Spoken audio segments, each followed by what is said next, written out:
안녕하세요. 2022년 상반기 박물관 온라인 교육 그 첫 번째 시간입니다. 이번 온라인 강의는 도시의 인문학, 도시 너는 누구냐라는 주제로 다양한 관점으로 도시에 관한 이야기를 풀어가고자 합니다. 서울시립대학교 강명구 교수님을 모셨습니다. 안녕하세요. 네, 안녕하세요.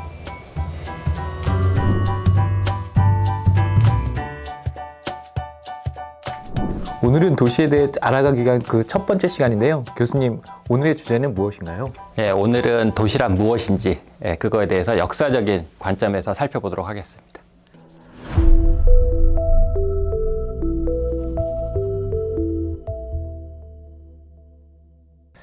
도시라고 하는 게 이제 역사적으로 한 두세 번 큰 변화가 있었고, 이제 오늘날의 도시는 옛날하고 좀 많이 다르기 때문에 그걸 좀 이해할 필요가 있어서 그 얘기를 먼저 하도록 하겠습니다. 첫 번째로 얘기할 거는 이제 도시가 원래 이제 왜 생겼느냐, 이제 많은 사람이 모여 사는 곳이다 보니까 그 얘기를 이제 처음에 하자면, 사람은 서로 협력을 할수록 모두가 풍요롭고 행복해진다. 이런 말씀은 뭐 설명을 안 드려도 알 것 같은데, 설명을 굳이 좀 드리자면, 이제 앞에 계신 분들이 이제 두 분이 협력을 한다. 그래서 한 분은 예를 들어 옷을 잘 만드시고, 다른 한 분은 뭐 음식을 잘 만든다고 할 때, 뭐 둘 다 필요하잖아요. 의식주 중에 옷도 필요하고 뭐 음식도 필요한데, 그거를 잘 하시는 분들이 좀 특화해서 하게 되면 훨씬 더 뭐 양질일 수도 있고 뭐 다량일 수도 있고, 이런 거를 이제 서로 나누게 되면 더 많은 또는 더 질 좋은 것들을 얻게 되기 때문에 당연히 이제 풍요로워지고, 또 그런 교감 자체가 사람을 행복하게 하는 이제 그런 기제가 있기 때문에 더불어 사는 거고요. 아담 스미스라고 이제 경제학의 아버지라고 불리는 이제 그 사람이 국부론에 쓴 얘기에도 개는 다른 개와 뼈다귀를 교환하지 않는다라는 표현이 있는데, 그러니까 상상을 해서 보면 개가 내 뼈다귀하고 네 뼈다귀랑 뭐 이러저러니까 바꾸자라든지 이런 얘기를 하는 건 보지 못했을 거예요. 그건 굉장히 사람이 하는 고도의 역할이고요. 그렇기 때문에 이제 도시에서 사람이 모여 산다고 하는 게 그 뭐 자석에 쇳덩이가 이렇게 모이듯이 그냥 어쩔 수 없이 모여 있는 게 아니고요. 사실은 서로가 많은 도움을 서로 주고받기 때문에, 의식적이든 무의식적이든 그런 것들을 하고 있기 때문에 모이는 거고, 그 모여서 하는 데 있어서 또 굉장히 중요한, 경제만큼이나 더 중요한 게 사회적 특성인데, 이게 서로 믿어야만 할 수 있거든요. 예를 들어 뭐 옷을 한다 또는 음식을 한다고 했을 때 질 좋은 괜찮은 옷을 제공하고, 또 음식도 마찬가지 그럴 거라고 믿기 때문에. 근데 반대로 내가 이걸 줬지만 저기서 뭔가 별로 안 좋은 옷을 줄 거라든지 뭐 좀 이상한 걸 할 거다라고 생각을 하면 사실은 교환할 수가 없는 거죠. 그러니까 그 더 큰 의미의 어떤 풍요와 행복을 얻을 수 없기 때문에 서로 이제 믿게끔 만드는 기제 자체가 이제 도시가 하는 또 역할 중에 굉장히 큽니다. 그리고 그런 것들이 사람이 이제 내재화된 게 우리가 아는 이제 양심 같은 거, 죄책감, 외로움 이런 것들이 같이 이제 더불어 사는 것을 가능하게 하는 굉장히 중요한 기제로서, 그러니까 도시는 그런 어떤 경제적인 또 사회적인 의미로 굉장히 중요한 의미를 갖고 있다. 이런 말씀 먼저 좀 드리고요. 그래서 초기에 이제 도시라고 보통 이제 칭하는 게, 물론 학자마다 여러 가지 다른 얘기를 하지만 이제 테페라고 하는 이제 사례를 많이 꼽는데, 이게 왜냐면 여기 이제 보시는 이제 큰 이제 그 돌덩이 같은 것들을 통해 가지고 이런 건축물을 만들었는데, 보시다시피 큰 거는 이제 수십 톤에 달하는 거기 때문에 한 사람이 할 수 있는 일은 전혀 아니거든요.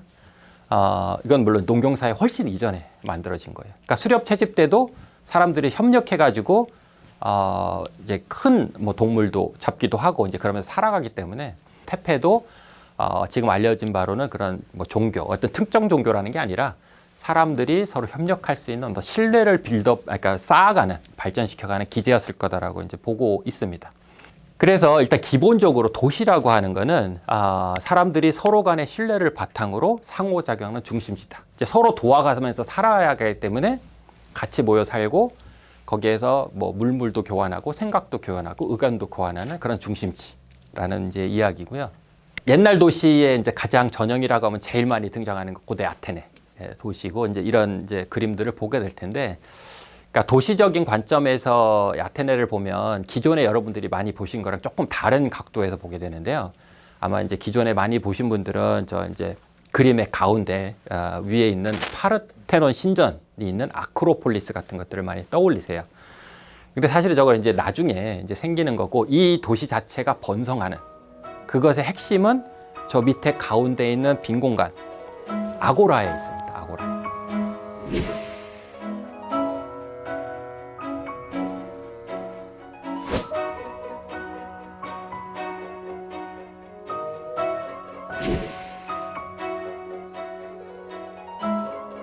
가보시면 아고라는 비어있는 공간이잖아요. 그러니까 별로 남아있는 게 없어요.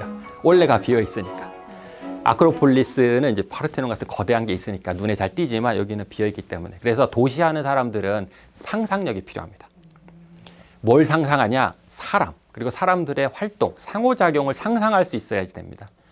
그러니까 지금 가운데에 있는 아고라라는 게 물리적으로는 비어있다라고 상상하겠지만 상상을 해보면 가장 사람들로 꽉 찬 도시예요. 가장 활성화되어 있고 활발한 기운과 에너지가 넘치는 곳이 아고라입니다. 저기에서 그런 경제적인 부도 쌓고 사람들 간의 교류도 하고 자기들의 어떤 삶의 방식을 민주적으로 결정도 하는 그곳이 바로 이제 아고라라는 이제 특성을 갖고 있다, 이런 말씀을 드리고요.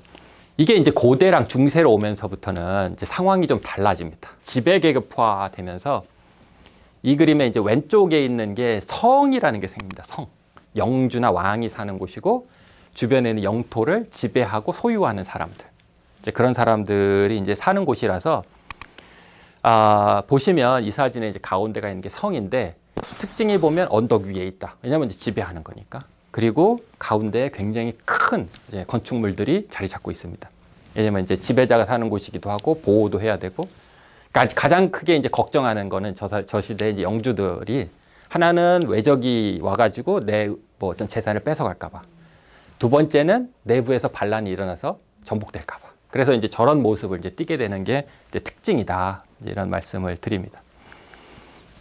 그래서 이거를 사회상하고 좀 겹쳐서 같이 봐야 돼요. 물리적인 공간이 아니라 결국은 사회상을 반영하는 게 이제 물리적으로 나타나는 거라서 지금 여기에는 이제 왕부터 이제 농노까지 그 피라미드 형태로 돼 있지만 사실 인구 구성으로 보면 맨 마지막에 있는 아래에 있는 농노가 한 90%고 위에가 한 10% 되는데 저 시대에 사람들이 믿고 살았던 거는 사실은 저기서 실제로 농사를 짓는 사람, 뭐 집을 짓는 사람, 무슨 모든 일을 하는 사람은 사실 농노들이에요. 하지만 이 당시에는 뭐라고 믿었냐면 그거는 다 영주 거고 그리고 그 영주님이 나한테 음식을 줘서 먹고 살고 그분이 나한테 집을 줘서 내가 거기에 살 수 있는 거고 그분이 나를 보호해 주기 때문에 내가 살라. 이런 식으로 믿고 살았던 시대예요. 그러니까 지금 기준으로 보면 사실 믿기가 어려울 정도로 이제 그런 상황이었다는 얘기입니다. 교수님 질문이 있습니다. 예. 그럼 우리나라 같은 경우에는 어떻게 시작이 되었을까요? 사실은 상황이 좀 비슷합니다. 우리나라도 이름이 성읍이라고 불렀죠. 그러니까 도시가 아니에요. 이름도 성이잖아요, 성. 그래서 옛날 지도를 대부분 보시면 성읍은 성이 있고요. 그 안에 있는 게 관아가 있습니다. 저 사또 같은 사람들이 있죠.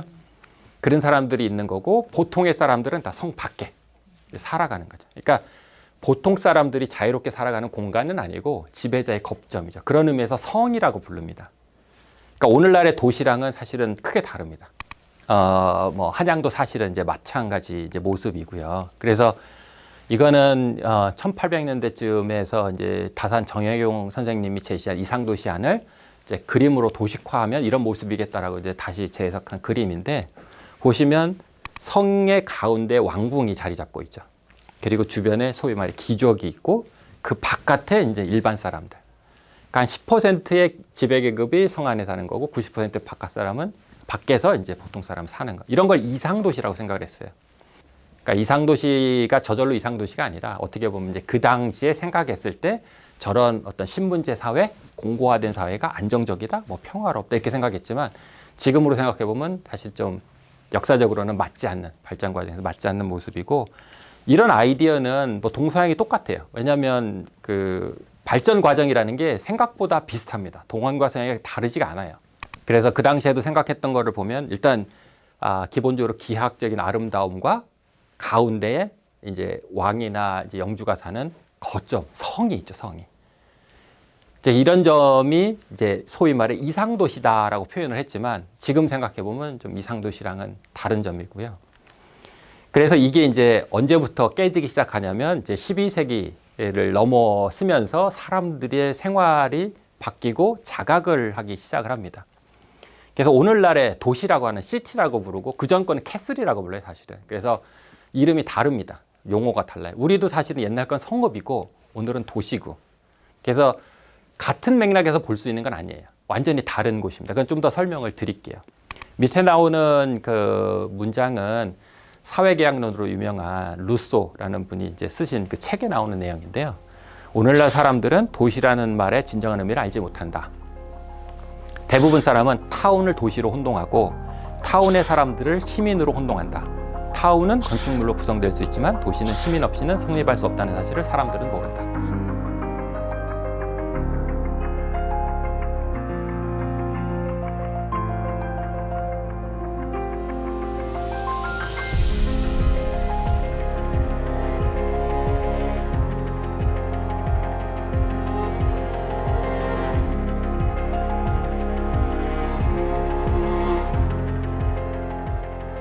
그래서 이게 이제 공간적으로도 이제 다른 모습을 보이는데요.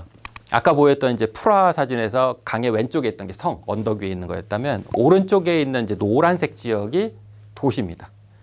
그래서 이제 도시가 발생한 얘기를 잠깐 하나 더 하면 저기 가운데 이제 석조다리가 생깁니다. 그러니까 그 전에 목조다리 같은 게 있었는데 그거는 이제 홍수 오면 쓸려 내려가거나 부서지거나 그래서 없는데 돌로 만든 다리가 처음으로 생기면서 1년 12달 왕래가 되게 좋아지죠. 이제 저러면 교통 요충지가 되고 자연스럽게 사람들의 상호작용의 거점이 돼요. 즉 이제 시장 같은 게 생기고 그러면서 저 노란 지역에 있는 사람들이 영주에 저항을 해서 만든 게 뭐냐면 이 공간, 저 노란색 공간이죠. 거기서는 영주 마음대로 하는 게 아니라 우리가 우리만의 그 제도와 규칙을 갖고 우리가 살아가겠다. 우리가 자치를 하겠다. 우리가 권한과 책임을 갖고 하겠다라고 해서 얻어내는 공간입니다. 획득한, 그러니까 쟁취를 한 공간이고요. 그래서 이 노란색 구간을 좀 이제 다시 아까 그림하고 비교해서 보면 오른쪽이 이제 도시인데 가운데에 보인 성하고 물리적으로도 가장 큰 차이가 나오는 첫 번째가 가운데가 비어 있어요. 왜냐하면 모든 사람이 모여서 뭐 물건도 고려해야 되고 생각도 교환해야 되고 논의도 해야 되고 하기 때문에 그런 장소가 있기 때문에 누구도 개인적으로 사유를 안 하는 거예요. 그게 이제 공공공간이라는 의미로서 굉장히 중요한, 그래서 근본적으로 다른 것들을 보이고요. 또 하나 이제 예를 들자면 저기에 시청 이런 게 있죠. 근데 여기는 시민들이 자기들이 뽑은 대표들이 있는 겁니다. 그러다 보니까 저기에 있는 뭐 시청 이런 것들이 왼쪽에 있는 궁이나 이런 거 캐슬처럼 크지가 않아요. 클 수가 없죠. 시민들한테 돈 걷어했는데 그거보다 더 크게 진다는 건 말이 안 되니까. 이제 그런 모습들 자체가 다르고 공간적으로 그러니까 도시라는 게 성읍이 커진 게 아니라 다른 곳에서 생겼다. 그러니까 이게 완전히 다른 거다. 이게 이제 굉장히 중요하게 생각해 볼 포인트예요.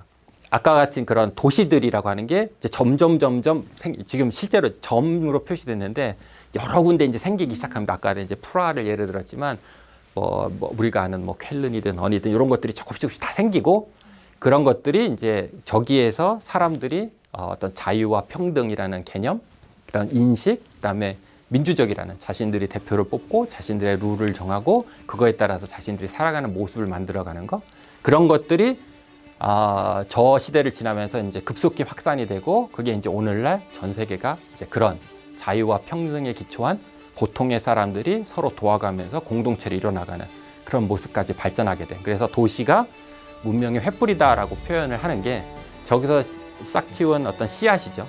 그 생각들, 자유롭다라는 거, 평등하다는 거, 그다음에 민주적으로 운영한다는 거, 이런 것들이 이제 전역으로 퍼지게 만드는 그런 문명의 횃불의 역할을 한, 그것이 이제 도시가의 가장 중요한 의미다. 이렇게 말씀드리겠습니다. 네, 지금까지 도시란 무엇인지 역사적인 관점에서 도시의 개념과 어떤 발전의 어떤 양상에 대한 이야기를 들었는데요. 도시가 신뢰를 바탕으로 한 공공 공간에서의 어떤 삶이 아닌가, 이런 이야기를 들었어요. 여러분은 어떠셨나요? 저는 도시에 살면서도 도시의 시작에 대해서 잘 몰랐습니다. 오늘 교수님 덕분에 많은 정보 알고 갑니다. 감사합니다. 저는 사람들이 서로 교류하고 협력하면서 사는 게 얼마나 중요한지에 대해서 알게 된 소중한 시간이었어요. 다음 시간에도 너무 기대가 됩니다. 다음 시간에는 어떤 이야기를 해주실 건가요? 다음 시간에는 이제 도시가 우리한테 이로운지 아니면 이롭지 않은지 이런 것도 한번 다시 한번 짚어보고요.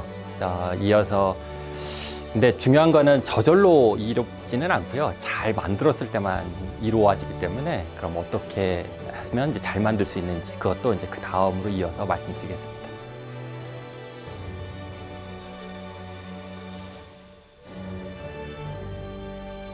그럼 다음 시간을 기대하며 도시의 인문학 1회 강의를 마치겠습니다. 함께 시청해 주셔서 감사합니다. 구독, 좋아요. 눌러주시고요. 다음 시간에 뵙겠습니다.